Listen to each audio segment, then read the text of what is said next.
What's up, y'all? It's the kid Footwork Fabian, BigBossFabo. I'm back with a video for you guys, man. I have part 4 of the Queen Days of Our Lives documentary. Basically, as I've mentioned prior, I'm going to say it in every video, just so if you're one of the people that just fell across this video when you're watching them out of order, I got to say this. I'm doing them in 15-minute segments. Everybody knows Queen Days of Our Lives documentary is about a 2-hour documentary. There's 2 videos on YouTube that are split into 2 different parts, a part 1 and a part 2. Shout out to Music, etc., who posted it on their channel. Obviously, the original link is provided in the description. With that being said, I've chopped them up into 15-minute segments. So I'll have about 8 parts to this, man. So it's basically like a little Queen marathon. So get your popcorn, get your chicken, whatever you need to, do to stay in tune. Like, comment, subscribe, hit the notification bell. Follow me on Instagram and Twitter at @FootworkFabian. Check out my Queen playlist. You can find that in the description of this video. In addition, man, go buy some merch, man. Footwork Fabian apparel, man, in the description as well. Let's get to it. Without doing it, yeah.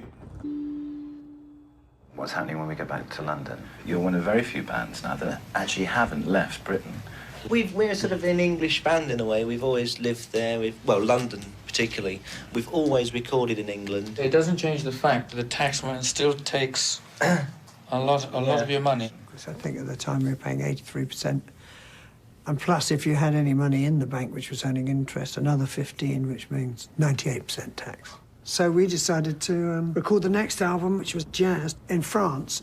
So that's what we did. In a tiny little village called Super Bear, we started the process of making this album. Bicycle, bicycle, bicycle. I want to ride my bicycle.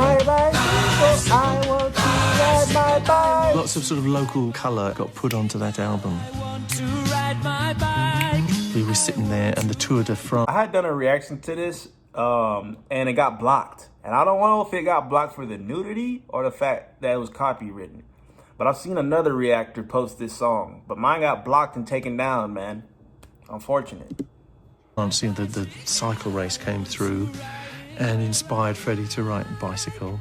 And for some strange reason, inspired me to write Fat Bottom Girls, although there might have been other inspirations there. On your marks, get set, go!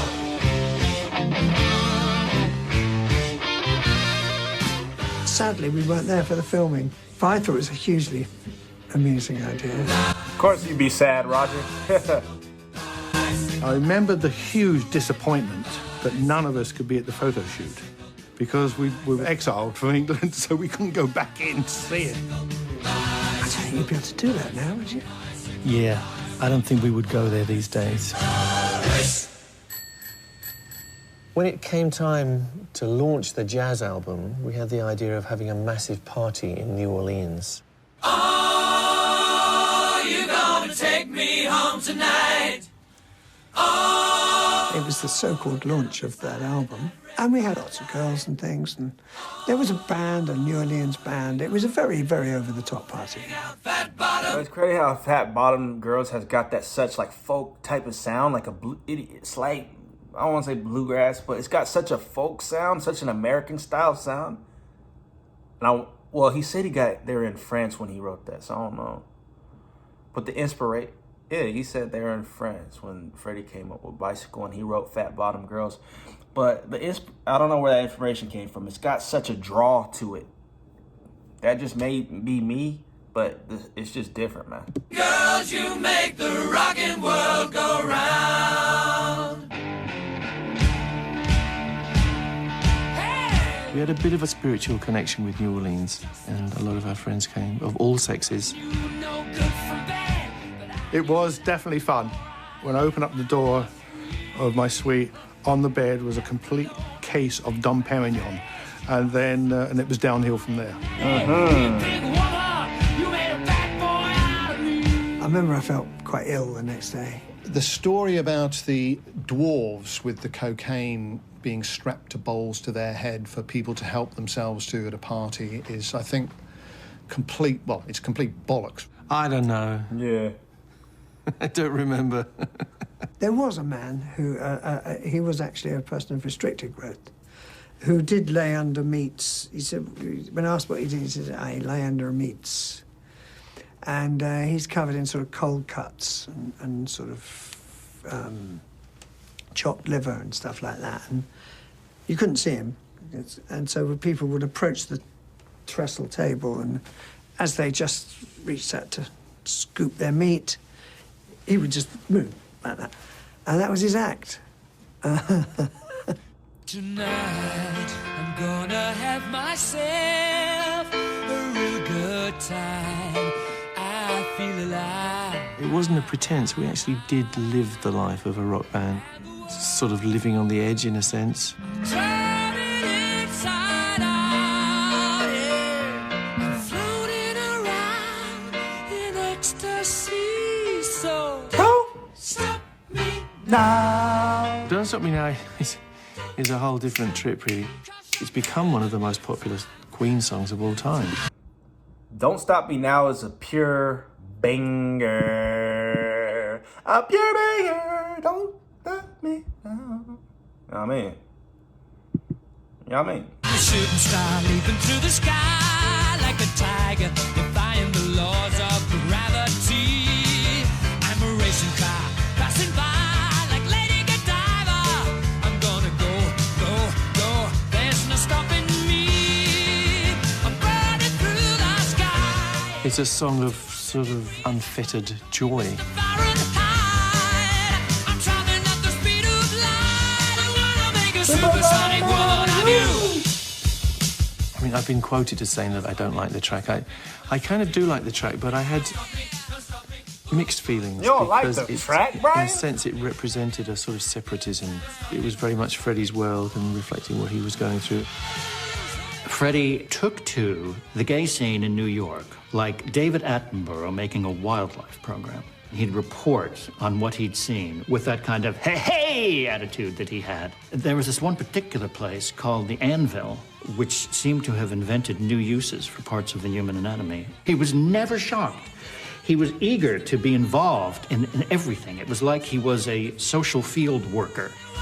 As far as I'm concerned, I mean, I just want to pack in as much of life and fun and having a good time as much as I can. If you wanna have a good time, just give me a call. Don't stop me now. Have a good time. Don't stop. Yes, I'm having a good time. I don't wanna stop at all.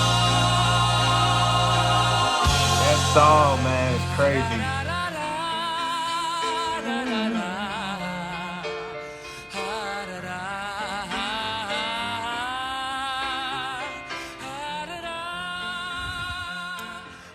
The album Jazz was not a complete flop. It did get to number 6 in the chart.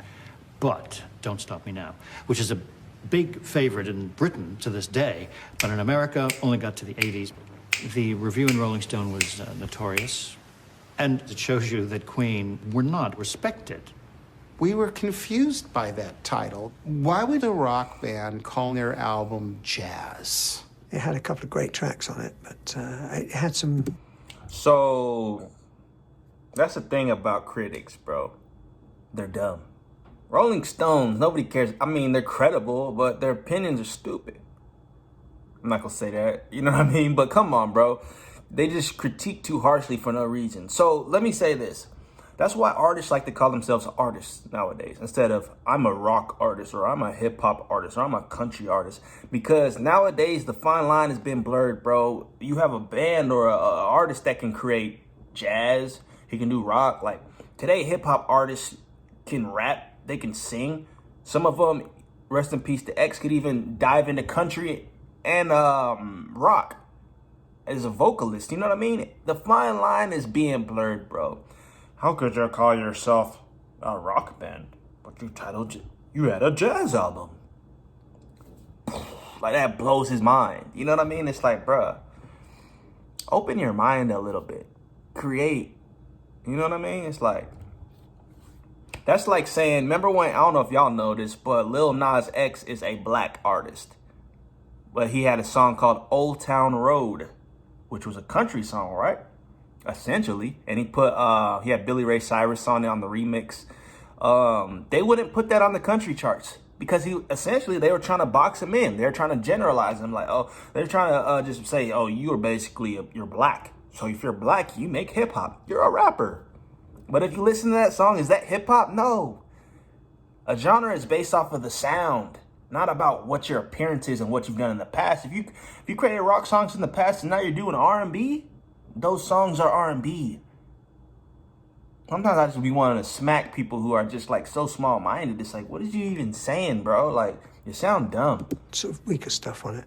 Queen was maybe viewed... I don't like this guy. ...as the Indian meal that had gone cold in the refrigerator. It was going to happen in 79 and you are a dipshit. For Queen. We're going to make more records, tour even more. I don't know, it's difficult to say. This has been our hardest working year.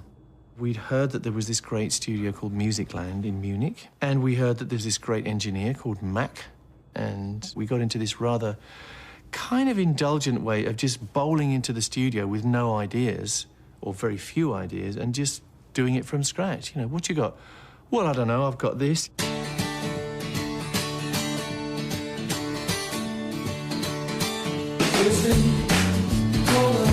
Fred did write the song in the bath in about 10 minutes. And he said, get me a guitar. And he sat on the sofa and started the chords to Crazy Little Thing. And the next thing he said, right, tell them I'm coming over and we've got to go straight into the studio. I was very quick, had everything set up in pretty much no time. And they put it down. And then the best bit was, quickly, let's finish it before Brian gets here, otherwise it takes a little longer.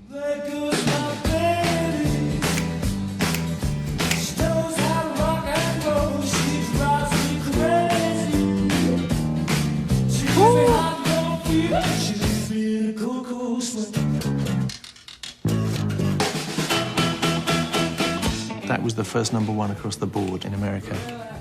Billboard, Cashbox and Record World, I think. We were still making the record. We hadn't even nearly finished. A Crazy Little Thing Called Love went #1. I don't get it. Because Don't Stop Me Now is a banger. They're both great songs, but I guess it's just up to the people, man. People's opinion. The album, and we were going out in Munich, and somebody came up and said, oh, it's gone to #1 in America. And we were going, yeah, more drinks.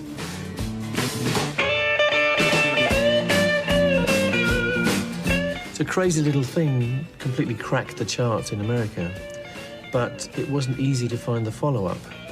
Play the Game charted outside the US Top 40, but the next single was something very different. One of the things I always liked about Queen was that they were 4 individuals, all of whom brought something to the table, musically and in terms of songwriting, and that includes the bass player, John Deacon.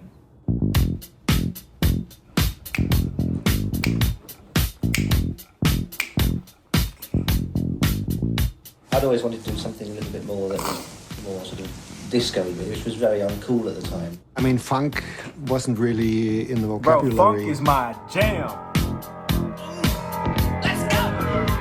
John was pulling us strongly in that direction, a sort of funky direction. And John got Roger to play with tape all over his drums, which is exactly what Roger hated. Roger hated his drums being made to sound dead. I didn't really want to get into dance music. It wasn't my thing. Another one bites the dust. Freddie got deeply into it. Freddie sort of sang it until he bled, because he was so committed to making it sound the way John wanted it, which was like hardcore, I don't know what you would call it, but it's kind of more towards black music than white music.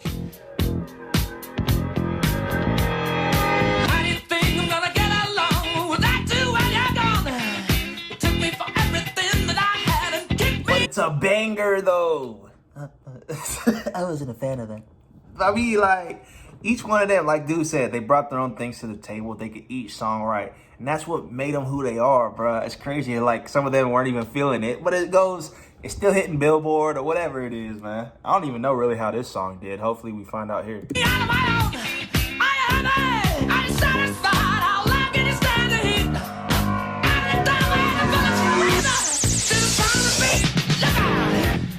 Michael came to several shows, I think, at the Forum in LA, and he loved Freddie. And he kept saying, you guys, you've got to put that song out. And I wasn't particularly enamored with it, so I said, no, you're kidding, it's never a single. Another one bites the dust. Another One Bites the Dust was never seen as a single. I mean, it barely made it onto the album. It got on the radio, and it got heard by people that didn't even know who the band was. That Billie Jean bop. Strangely enough, the record became huge because of the black audience. There's one particular station in New York picked it up, thinking that we were a black band, and played the hell out of it, and it became a huge... That's crazy how, like, it's such segregation back there. Music don't got color to it, bro. Like, they, obviously back then, it was like racial tension. A little bit more heightened, you know what I mean? But it's like, who cares? If you make music and this ethnic background draws to it, this, like, you make music for people. I didn't know you were making music for a certain skin color. That's what I don't get. But, hey. Hit. It was like #1 in 9 different charts. I mean, even in the country chart, you know, it's ridiculous. And this thing just kept selling to around 3 million. It was in the Hot 100 for 31 weeks. When an opponent would get knocked out in a boxing match, you'd hear Another One Bites the Dust used. It became an anthem of triumph. Bro, all of their songs were anthems. Is you slow or what? Like, they were stadium rockers, a lot of their songs. I think it's still the biggest record we ever had. I remember people pointing at the cars and saying, "You guys are bad." And what does that mean? It means that you're good.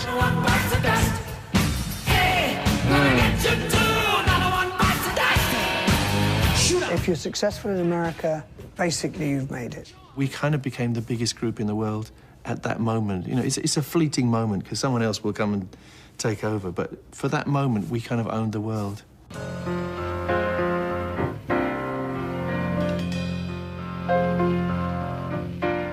The sales figures tell the story that the people wanted Queen even when the press didn't.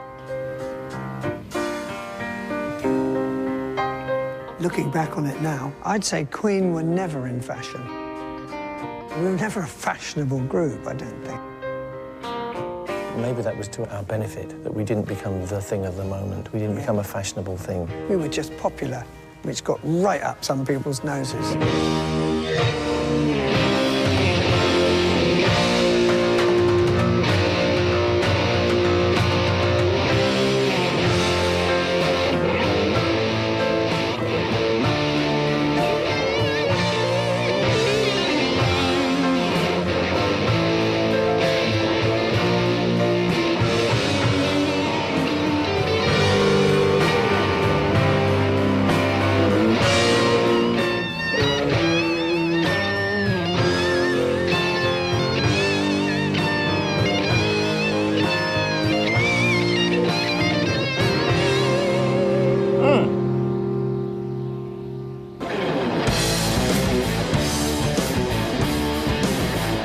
Fred, how do you feel playing and singing before 200,000 people? I haven't done it yet. The free song you felt was, they're stealing the show.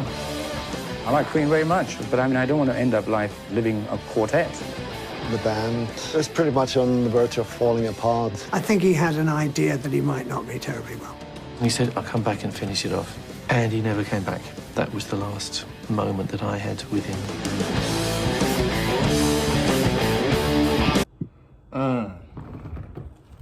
So that is part 4 on my channel, but I've just finished the part 1 that I segmented from Days of Our Lives, the documentary from Queen, man. So let me know your thoughts on that in the comment section below. Like, comment, subscribe, hit the notification bell.